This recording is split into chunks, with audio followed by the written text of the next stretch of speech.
ബൈബിളിലൂടെ ഒരു തീർത്ഥാടനം. വിശുദ്ധ ഗ്രന്ഥത്തിലെ ഓരോ പുസ്തകങ്ങളെയും ആഴത്തിലും ആധികാരികമായും പഠിക്കാനും മനസ്സിലാക്കാനും നാം ഏവരെയും സഹായിക്കുന്ന ഈ തിരുവചന പഠന പരമ്പരയിലേക്ക് ഗുഡ്നെസ് ടിവിയുടെ മാന്യ പ്രേക്ഷകരായ നിങ്ങൾക്കേവർക്കും ഹൃദയപൂർവ്വം സ്വാഗതം.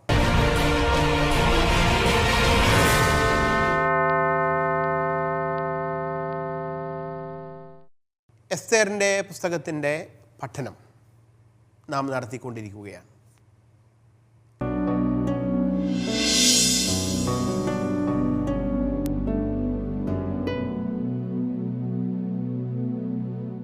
എസ്തേറിൻ്റെ പുസ്തകത്തിൽ പ്രധാന പ്രമേയമായി വരുന്നത് ഒരു ഗൂഢാലോചനയുടെ ഫലമായി യഹൂദർ ഒരു വംശനാശ ഭീഷണി നേരിട്ടതും പിന്നീട് അത്ഭുതകരമായ വിധം ആ വംശനാശത്തിൽ നിന്നും യഹൂദർ രക്ഷപ്പെട്ടതുമാണ്. അതുമായി ബന്ധപ്പെട്ട് ഒരു വംശനാശ ഭീഷണിയിൽ നിന്ന് യഹൂദരെ രക്ഷപ്പെടുത്തുന്നതിനായി ദൈവം ഒരുക്കി തിരഞ്ഞെടുത്ത ചില വ്യക്തികളിൽ പെടുന്നവരാണ് മൊർദെഖായി എന്ന യഹൂദനും എസ്തേർ എന്ന യഹൂദയും. ഹാമാൻ എന്ന യഹൂദരുടെ ശത്രു, ദുഷ്ടനും കുടിലനുമായവൻ ഗൂഢാലോചനയിലൂടെ യഹൂദരുടെ കൂട്ടക്കൊലയ്ക്ക് തീയതി നിശ്ചയിച്ചുറപ്പിച്ച് നിൽക്കുന്ന സമയം ദൈവം ഇടപെടുകയും അത്ഭുതങ്ങൾ സംഭവിക്കുകയുമാണ്. ഇത്തരത്തിൽ ഹാമാൻ എന്ന വ്യക്തിയുടെ കാലത്ത് അയാൾ തന്നെ എഴുതി രാജകീയ മുദ്ര പതിച്ച് പേർഷ്യൻ സാമ്രാജ്യത്തിലെങ്ങും വിളംബരം ചെയ്യപ്പെട്ട ഒരു രാജശാസനമുണ്ട്. അതിൻ പ്രകാരം യഹൂദർ എല്ലാവരും കൊല്ലപ്പെടണം. കുട്ടികളും സ്ത്രീകളും വൃദ്ധരുമടക്കം യഹൂദർ മുഴുവൻ കൊല്ലപ്പെടുകയും കൊള്ളയടിക്കപ്പെടുകയും ചെയ്യണം. യഹൂദരുടെ വസ്തുവകകളെല്ലാം മറ്റുള്ളവർ കൊള്ളയടിക്കണം. അതിനുള്ള അവകാശവും അനുവാദവും ഒക്കെയാണ് ഒരു കൽപ്പനയായിട്ട് നൽകപ്പെട്ടിരിക്കുന്നത്. ഇപ്പോഴിതാ സംഗതികൾ തികച്ചും വ്യത്യസ്തമായി വന്നിരിക്കുന്നു. ഈ സമയം യഹൂദർ എപ്രകാരമാണ് അവർക്ക് അനുകൂലമായ ഒരു സമയത്ത് അവരുടെ ശത്രുക്കളോട് ഇടപെട്ടത്, അവരെ കൊല്ലാൻ നോക്കിയിരുന്ന ശത്രുക്കളോട് ഇടപെട്ടത് എന്നാണ് 9-ാം അധ്യായത്തിൻ്റെ 5 മുതൽ 10 വരെയുള്ള തിരുവചനങ്ങളിൽ നമ്മൾ കാണുന്നത്. നമുക്ക് ആ വചനഭാഗമൊന്ന് വായിക്കാം. സാധിക്കുമെങ്കിൽ നിങ്ങൾ ഓരോരുത്തരും ഈ സമയം വിശുദ്ധ ഗ്രന്ഥം ഒന്ന് എന്നോടൊപ്പം കയ്യിലെടുക്കണം. നമുക്ക് ഒരുമിച്ച് വായിക്കാം. എസ്തേറിൻ്റെ പുസ്തകം 9-ാം അധ്യായം 5 മുതൽ 10 വരെയുള്ള തിരുവചനങ്ങളാണ് നമ്മളിപ്പോൾ വായിക്കുന്നത്. യഹൂദർ തങ്ങളുടെ സകല ശത്രുക്കളെയും വാളിന് ഇരയാക്കി നശിപ്പിച്ചു. തങ്ങളെ വെറുത്തിരുന്നവരോട് ഇഷ്ടമുള്ളതെല്ലാം അവർ ചെയ്തു. തലസ്ഥാനമായ സൂസായിൽ മാത്രം യഹൂദർ 500 പേരെ വധിച്ചു. പാർഷാൻദാഥ, ദാൽഫോൻ, അസ്ഫാഥ, പൊറാഥ, അദാലിയ, അരിദാഥ, പഷ്മാർത്ത, അരിസായ്, അരിദായ്, വൈസാഥ എന്നിങ്ങനെ ഹമ്മേദാഥായുടെ മകനും യഹൂദരുടെ ശത്രുവുമായ ഹാമാൻ്റെ 10 പുത്രന്മാരെയും അവർ വധിച്ചു. എന്നാൽ അവർ കവർച്ച നടത്തിയില്ല. യഹൂദർ തങ്ങളുടെ ശത്രുക്കൾക്കെതിരെ കനത്ത ആക്രമണം അഴിച്ചുവിട്ടു എന്നാണ്. യഹൂദർ നിയമം കയ്യിലെടുത്തു. ചെറുത്തുനിൽപ്പ് എന്നതിൽ നിന്നും പ്രതികാര ബുദ്ധിയോടെയുള്ള ഒരു ആക്രമണം എന്ന നിലയിലേക്ക് അത് മാറി. സത്യത്തിൽ നമുക്കറിയാം, പുതിയ നിയമ ധാർമ്മികതയുടെ അടിസ്ഥാനത്തിൽ ഇത് നമുക്ക് അംഗീകരിക്കാൻ കഴിയുന്ന ഒന്നല്ല. എങ്കിൽ തന്നെയും യഹൂദരുടെ ചെറുത്തുനിൽപ്പിൻ്റെ ഭാഗമായിട്ട് അവർ ഇത് ചെയ്തു.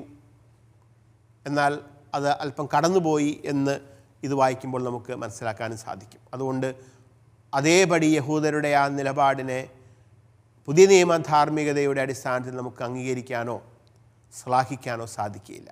പക്ഷെ ഒരു കാര്യം വളരെ ശ്രദ്ധേയമാണ്, അവസാന വാക്യമാണ്.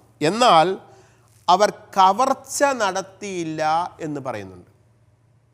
അതായത് യഹൂദര് ഹാമാൻ്റെ 10 പുത്രന്മാരെയും വധിച്ചു, ഹാമാൻ്റെ വംശത്തെ തന്നെ നിർമ്മാർജ്ജനം ചെയ്തു.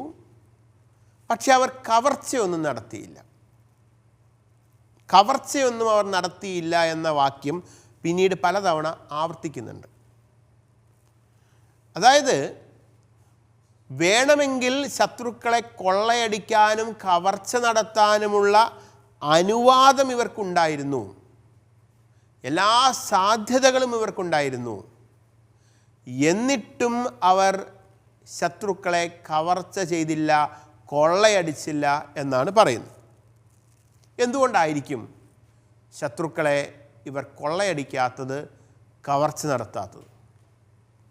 പണ്ഡിതർ പറയുന്നത് യഹൂദരുടെ ആത്മാഭിമാനം അതിനവരെ അനുവദിച്ചില്ല എന്നാണ്. കൊള്ളയടിച്ചും അന്യായ മാർഗത്തിലൂടെയും ധനികരാകാൻ, ധനം സമ്പാദിക്കാൻ യഹൂദർ ആഗ്രഹിച്ചില്ല എന്നതിൻ്റെ കൂടെ സൂചനയായിട്ട് നമുക്ക് ഇതിനെ മനസ്സിലാക്കാനായിട്ട് സാധിക്കും.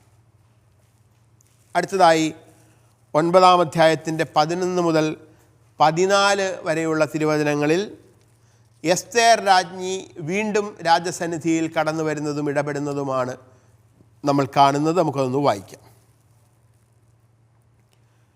തലസ്ഥാനമായ സൂസായിൽ കൊല്ലപ്പെട്ടവരുടെ സംഖ്യ അന്ന് തന്നെ രാജാവിനെ അറിയിച്ചു. രാജാവ് എസ്തേർ രാജ്ഞിയോട് പറഞ്ഞു, തലസ്ഥാനമായ സൂസായിൽ യഹൂദർ 500 പേരെയും കൂടാതെ ഹാമാൻ്റെ 10 പുത്രന്മാരെയും കൊന്നിട്ടുണ്ട്. അപ്പോൾ രാജാവിൻ്റെ മറ്റു പ്രവിശ്യകളിൽ അവർ എന്തുതന്നെ ചെയ്തിരിക്കയില്ല. ഇനി നിൻ്റെ അപേക്ഷ എന്താണ്? അത് ഞാൻ നിനക്ക് സാധിച്ചു തരാം. നിൻ്റെ അടുത്ത ആവശ്യമെന്ത്? അത് നിവർത്തിച്ചു തരാം. എസ്തേർ പറഞ്ഞു, രാജാവിന് ഇഷ്ടമെങ്കിൽ ഇന്നത്തെ വിളംബരമനുസരിച്ച് നാളെയും പ്രവർത്തിക്കാൻ സൂസായിലുള്ള യഹൂദരെ അനുവദിച്ചാലും ഹാമാൻ്റെ 10 പുത്രന്മാരെയും കഴിവിൽ ഏറ്റട്ടെ.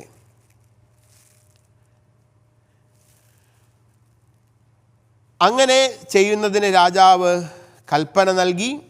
സൂസായിൽ ഒരു വിളംബരം പുറപ്പെടുവിക്കുകയും ഹാമാൻ്റെ 10 പുത്രന്മാരെയും തൂക്കിലിടുകയും ചെയ്തു. യഹൂദർക്ക് ചെറുത്തുനിൽപ്പ് നടത്താനും പ്രതികാരം ചെയ്യാനുമായി രാജാവ് അനുവാദം നൽകുകയാണ്. എസ്തേർ രാജ്ഞിക്ക് രാജാവിൻ്റെ അടുത്ത് വലിയ സ്വാധീനമുണ്ടായിരുന്നു. അതിനാൽ രാജ്ഞിയുടെ താല്പര്യമനുസരിച്ച് പ്രവർത്തിക്കാൻ രാജാവ് സന്നദ്ധനാവുകയാണ്. രാജാവ് രാജ്ഞിയോട് ചോദിക്കുന്നു, ഇനി നിൻ്റെ അപേക്ഷ എന്താണ്? അത് നിനക്ക് ഞാൻ സാധിച്ചു തരാം. നിൻ്റെ അടുത്ത ആവശ്യം എന്താണ്? അത് നിവർത്തിച്ചു തരാം. അതായത് രാജ്ഞിക്ക് രാജാവിൻ്റെ അടുത്തുള്ള വലിയ സ്വാധീനമാണ് സൂചിപ്പിക്കുന്നത്. പേർഷ്യയുടെ ചക്രവർത്തിയാണ് ഈ പറയുന്നതെന്ന് ഓർക്കണം. യഹൂദ വംശജയാണ് എന്നറിഞ്ഞുകൊണ്ട് തന്നെ തൻ്റെ പത്നിപദത്തിലിരിക്കുന്ന രാജ്ഞിയോട് രാജാവ് പറയുകയാണ്, നിൻ്റെ ആവശ്യം നിനക്ക് ഞാൻ നിർവഹിച്ചു തരാം. അപ്പോൾ രാജ്ഞി സ്വാഭാവികമായിട്ടും യഹൂദർക്ക് തുടർന്നും ആക്രമിക്കാനുള്ള അനുവാദം രാജ്ഞി ചോദിക്കുകയും അത് രാജാവ് നൽകുകയുമാണ് ചെയ്യുന്നത്. അങ്ങനെ ഹാമാൻ്റെ 10 പുത്രന്മാരെ വധിച്ചതിൻ്റെ കാരണക്കാരി ഒരു പരിധിവരെ എസ്തേർ രാജ്ഞിയുടെ ഇടപെടൽ നിമിത്തമാണ്, എസ്തേർ രാജ്ഞിയാണ് എന്ന് ഇവിടെ വ്യക്തമാക്കുകയാണ്. ഹാമാൻ്റെ 10 പുത്രന്മാർ കൊല്ലപ്പെട്ടതിൻ്റെ പിന്നിൽ എസ്തേർ രാജ്ഞിയുടെ ഇടപെടൽ ഉണ്ടായിരുന്നു എന്ന് ഇവിടെ വ്യക്തമാക്കുകയാണ്. എസ്തേർ പറഞ്ഞു, രാജാവിന് ഇഷ്ടമെങ്കിൽ ഇന്നത്തെ വിളംബരമനുസരിച്ച് നാളെയും പ്രവർത്തിക്കാൻ സൂസായിലുള്ള യഹൂദരെ അനുവദിച്ചാലും ഹാമാൻ്റെ 10 പുത്രന്മാരും കഴിവിൽ ഏറ്റപ്പെടട്ടെ. അങ്ങനെയാണ് ഹാമാൻ്റെ പുത്രന്മാർ കൊല്ലപ്പെട്ടത് എന്ന് സൂചിപ്പിക്കുകയാണ്. അടുത്തതായി 9-ാം അധ്യായത്തിൻ്റെ 15 മുതൽ 19 വരെയുള്ള തിരുവചനങ്ങളിൽ യഹൂദരുടെ വിശ്രമദിനത്തെക്കുറിച്ച്, ആഘോഷ ദിനങ്ങളെക്കുറിച്ചാണ് പറയുന്നത്. ആദാർ മാസത്തിൻ്റെ 14-15 ദിനങ്ങളിൽ അവർ ആഘോഷിച്ചതിനെക്കുറിച്ചും വിശ്രമിച്ചതിനെക്കുറിച്ചുമുള്ള സൂചനയാണ് നമ്മൾ കാണുന്നത്. നമുക്കതൊന്ന് വായിക്കാം. രാജാവിൻ്റെ പ്രവിശ്യകളിലുണ്ടായിരുന്ന യഹൂദരും തങ്ങളുടെ ജീവനെ രക്ഷിക്കാൻ ഒന്നിച്ചുകൂടി. ശത്രുഭീഷണിയിൽ നിന്ന് അവർ വിമോചനം നേടി. തങ്ങളെ വെറുത്തിരുന്ന 75,000 പേരെ അവർ കൊന്നു. പക്ഷെ അവർ കവർച്ച നടത്തിയില്ല. ഇത് ആദാർ മാസം 13-ാം ദിവസമായിരുന്നു. 14-ാം ദിവസം അവർ വിശ്രമിച്ചു. അത് ഉത്സവത്തിൻ്റെയും സന്തോഷത്തിൻ്റെയും ദിനമായിരുന്നു. എന്നാൽ സൂസായിലെ യഹൂദർ 13ഉം 14ഉം ദിവസങ്ങളിൽ ഒന്നിച്ചുകൂടുകയും 15-ാം ദിവസം വിശ്രമിച്ചുകൊണ്ട് അത് വിരുന്നിൻ്റെയും സന്തോഷത്തിൻ്റെയും ദിനമാക്കുകയും ചെയ്തു. ഇതുകൊണ്ടാണ് ചെറിയ പട്ടണങ്ങളിൽ വസിക്കുന്ന ഗ്രാമീണരായ യഹൂദർ ആദാർ മാസം 14-ാം ദിവസം സന്തോഷത്തിൻ്റെയും വിരുന്നിൻ്റെയും വിശ്രമത്തിൻ്റെയും സമ്മാനങ്ങൾ പരസ്പരം കൈമാറുന്നതിൻ്റെ ദിനമായി ആചരിക്കുന്നത്.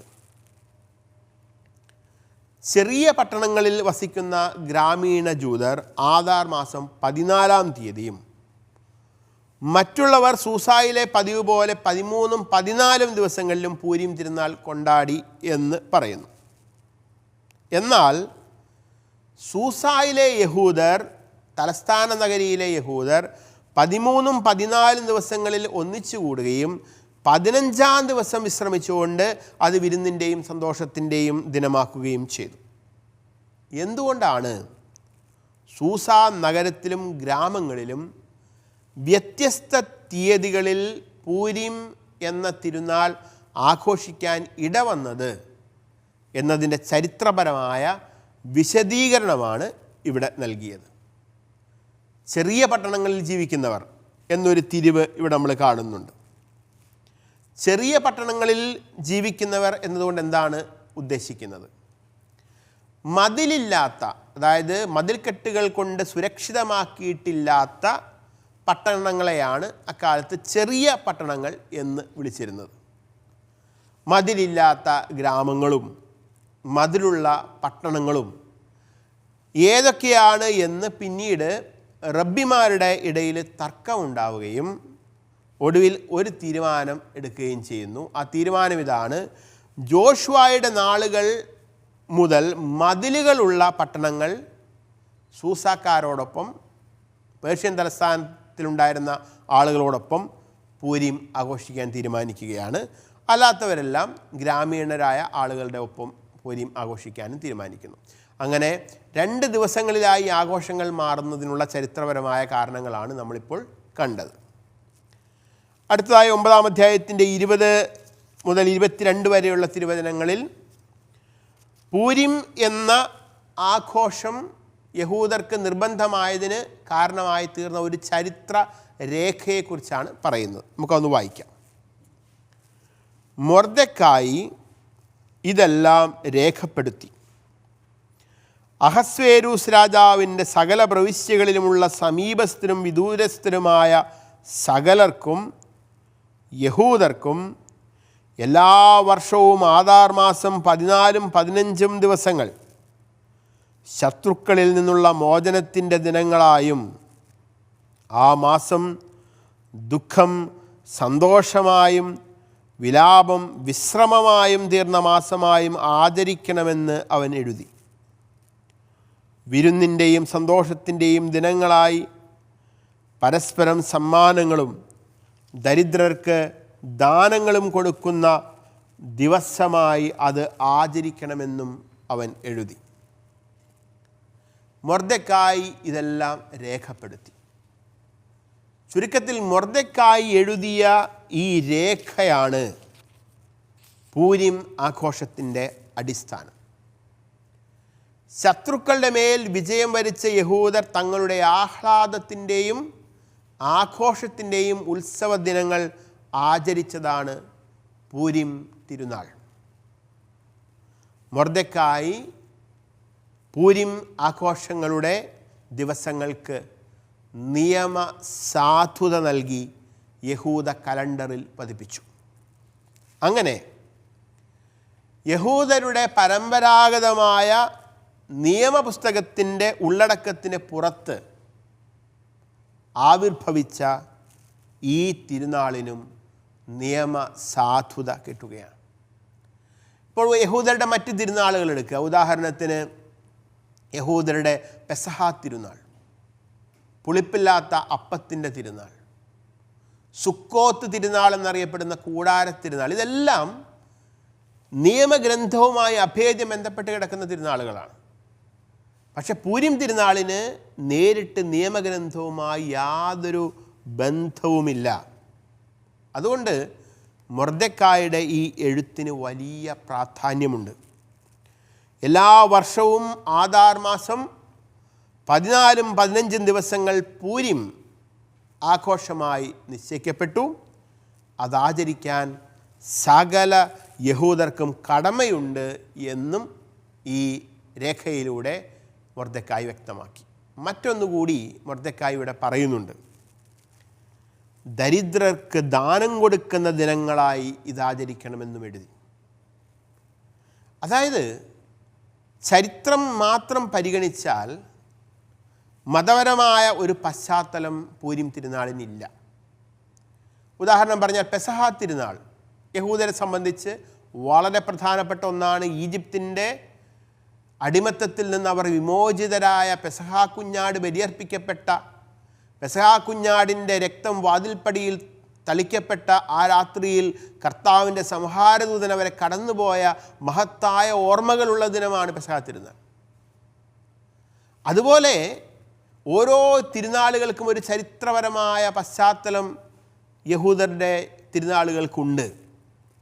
എന്നാൽ ഈ തിരുനാളിൻ്റെ ചരിത്ര പശ്ചാത്തലത്തിന് പ്രത്യേകിച്ച് ദൈവവുമായിട്ടോ അല്ലെങ്കിൽ ഒരു നിയമഗ്രന്ഥവുമായിട്ടോ ബന്ധമില്ല. അതുകൊണ്ട് തന്നെ ഈ തിരുനാൾ തികച്ചും ഒരു സെക്കുലർ ഫീസ്റ്റ് ആകാതെ ഇതിന് മതാത്മകമായൊരു മാനം കൂടി കൊണ്ടുവരണമെന്ന് മൊർദെഖായി ആഗ്രഹിച്ചു.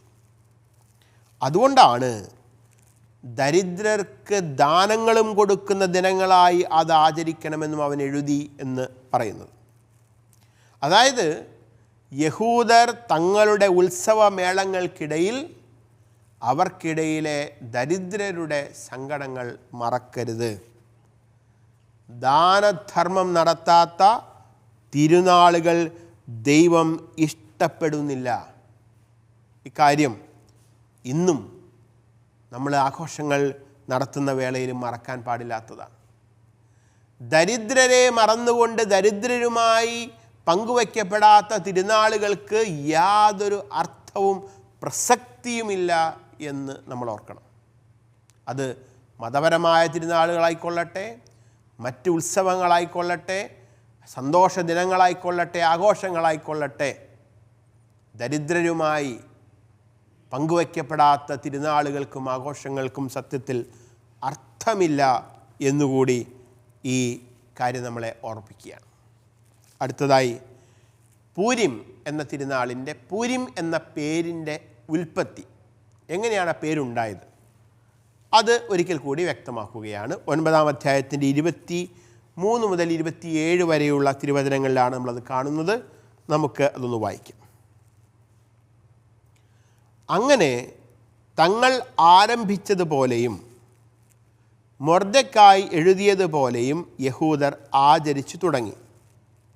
കാരണം അഗാഗ്യനും ഹമ്മേദാഥായുടെ മകനും സകല യഹൂദരുടെയും ശത്രുവുമായ ഹാമാൻ യഹൂദരെ നശിപ്പിക്കാൻ ഗൂഢാലോചന നടത്തുകയും അവരെ തകർത്ത് ഇല്ലാതാക്കാൻ പൂര് അഥവാ നറുക്ക് എടുക്കുകയും ചെയ്തിരുന്നു. എന്നാൽ എസ്തേർ രാജസന്നിധിയിലെത്തിയപ്പോൾ യഹൂദർക്കെതിരെയുണ്ടാക്കിയ അവൻ്റെ ദുഷ്ടമായ ഉപായം അവൻ്റെ തലയിൽ തന്നെ പതിക്കുന്നതിനും അവനെയും അവൻ്റെ മക്കളെയും കഴിവിലേറ്റുന്നതിനും വേണ്ടി രാജാവ് കൽപ്പന എഴുതി കൊടുത്തു. ആകയാൽ പൂര് എന്ന പേരിൽ നിന്ന് അവർ ഈ ദിവസങ്ങളെ പൂരിം എന്ന് വിളിച്ചു.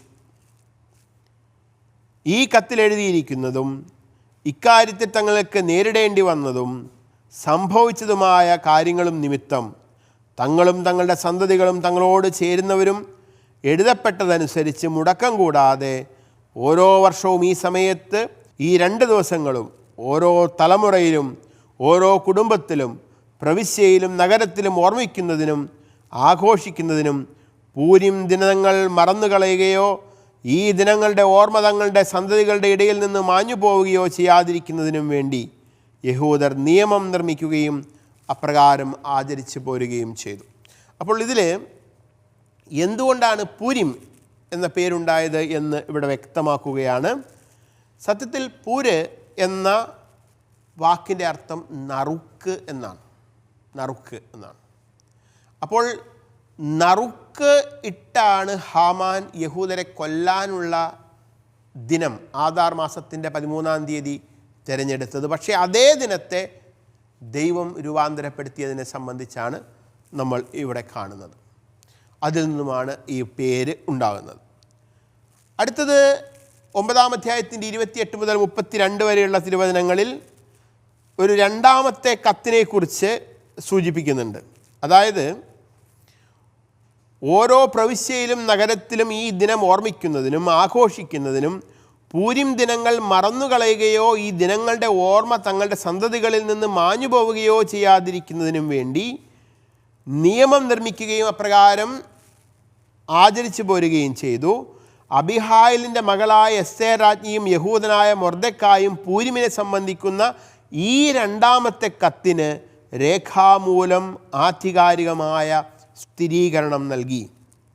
സമാധാനത്തിൻ്റെയും സത്യത്തിൻ്റെയും വാക്കുകളിൽ അഹസ്വേരൂസിൻ്റെ 127 പ്രവിശ്യകളിലുമുള്ള സകല യഹൂദർക്കും കത്തുകൾ അയച്ചു. പൂരിമിൻ്റെ ഈ ദിനങ്ങൾ നിശ്ചിത കാലങ്ങളിൽ യഹൂദനായ മൊർദെഖായും എസ്തേർ രാജ്ഞിയും യഹൂദരോട് ആജ്ഞാപിച്ചതുപോലെയും യഹൂദർ തന്നെ തങ്ങൾക്കും തങ്ങളുടെ സന്തതികൾക്കും വേണ്ടി ഉപവാസത്തെയും വിലാപത്തെയും കുറിച്ച് തീരുമാനിച്ച് ഉറപ്പിച്ചതുപോലെയും ആചരിക്കുന്നതിന് വേണ്ടിയായിരുന്നു ഇത്. എസ്തേർ രാജ്ഞിയുടെ കൽപ്പന പൂരിമിൻ്റെ ഈ ആചാരങ്ങൾ ക്രമീകരിക്കുകയും അവ രേഖപ്പെടുത്തുകയും ചെയ്തു. പൂരിമിനെ സംബന്ധിച്ച 2ാമത്തെ ഒരു കത്ത് ആര് എഴുതി എന്നതിനെ സംബന്ധിച്ച് ചില അവ്യക്തതകൾ ഉണ്ടായിരുന്നു. ഇത് എസ്തേർ തനിച്ചാണോ അതോ മൊർദെഖായും എസ്തേറും കൂടിയാണോ എഴുതിയത്? ഇങ്ങനെയൊരു സംശയം ഉണ്ടായിരുന്നു. അതിനുള്ള ഉത്തരം നമുക്കിവിടെ ലഭിക്കുകയാണ്. അബിഹായിലിൻ്റെ മകളായ എസ്തേർ രാജ്ഞിയും യഹൂദനായ മൊർദെഖായും പൂരിമിനെ സംബന്ധിക്കുന്ന ഈ 2ാമത്തെ കത്തിന് രേഖാമൂലം ആധികാരികമായ സ്ഥിരീകരണം നൽകി എന്ന പ്രസ്താവനയിൽ നിന്നും നമ്മുടെ ഈ സന്ദേഹത്തിന് ഉത്തരം ലഭിക്കുന്നു. ഈ 2 പേരുടെയും ഇടപെടൽ അതിന് പിന്നിലുണ്ട് എന്ന് സ്ഥാപിക്കുകയാണ്. മൊർദെഖായി എഴുതിയ ആദ്യ കത്തിലെ അതേ ഉള്ളടക്കത്തോടുകൂടെ 2ാമതൊരു കത്തുകൂടി എഴുതപ്പെട്ടതിൻ്റെ കാരണം എന്തായിരിക്കും എന്നതിനെ സംബന്ധിച്ച് ചില ചോദ്യങ്ങൾ പണ്ഡിതരുടെ ഇടയിൽ ഉയരുന്നുണ്ട്. ഒരുപക്ഷെ മൊർദെഖായി ആദ്യം അയച്ച കത്തിന് ഒരു വിശദീകരണം നൽകി സ്ഥിരീകരിച്ചതാവാം 2ാമത്തെ കത്ത് എന്ന് ഒരു വിഭാഗം ആളുകൾ പറയുന്നു. രണ്ടാമതായി പൂരിം ഉത്സവത്തെക്കുറിച്ചുള്ള ആദ്യ കത്തിനെ ഔപചാരികമായി അംഗീകരിക്കുകയും മൊർദെഖായിയുടെ മഹത്വത്തോടൊപ്പം എസ്തേറിൻ്റെ കീർത്തിയെ പുരസ്കരിക്കുകയുമാണ് 2ാമത്തെ കത്തിൻ്റെ ലക്ഷ്യം എന്ന് വാദിക്കുന്നവരുമുണ്ട്. ഏതായാലും പൂരിം എന്ന ആഘോഷത്തെ സംബന്ധിക്കുന്ന നിയമപരമായ രേഖകൾ രചിക്കപ്പെട്ടിരുന്നു എന്ന് നമ്മൾ ഈ അധ്യായത്തിൽ നിന്ന് മനസ്സിലാക്കുകയാണ്. യഹൂദർക്ക് മതപരമായി ബാധ്യതയില്ലാതിരുന്ന ഒരു തിരുനാൾ. അത് എപ്രകാരമാണ് അവരുടെ തിരുനാൾ കലണ്ടറിൻ്റെ ഭാഗമായി മാറിയത്, ഈ തിരുനാൾ ആഘോഷിക്കാൻ അവർ ബാധ്യസ്ഥരായി തീർന്നത് എന്നതിൻ്റെ ചരിത്ര രേഖ കൂടിയാണ് ഈ 9-ാം അധ്യായത്തിൽ നമ്മൾ കണ്ടെത്തുന്നത്. യഹൂദർ ഇന്നും പൂരീം തിരുനാൾ ആഘോഷിക്കുന്നുണ്ട്. അത് അവരുടെ ജീവിതത്തിലെ, അവരുടെ ഒരു വർഷത്തിലെ പ്രധാനപ്പെട്ട ഒരു തിരുനാളാണ്. തിന്മയ്ക്ക് മേൽ നന്മ നേടിയ വിജയം എന്ന അർത്ഥത്തിൽ പ്രകാശത്തിൻ്റെ വർണ്ണങ്ങളുടെ മനോഹരമായ ദീപങ്ങളുടെ തിരുനാളായി ഇന്നും അവരിത് ആചരിക്കുന്നു. അടുത്തതായി 10-ാം അധ്യായത്തിലേക്ക് നമ്മൾ വരികയാണ്. മൊർദെഖായിയുടെ മഹത്വത്തെക്കുറിച്ചും മൊർദെഖായിയുടെ ഒരു സ്വപ്നത്തെക്കുറിച്ചുമാണ്. അത് അടുത്ത ക്ലാസ്സിൽ നമുക്ക് വിശദമായിട്ട് ചർച്ച ചെയ്യാം.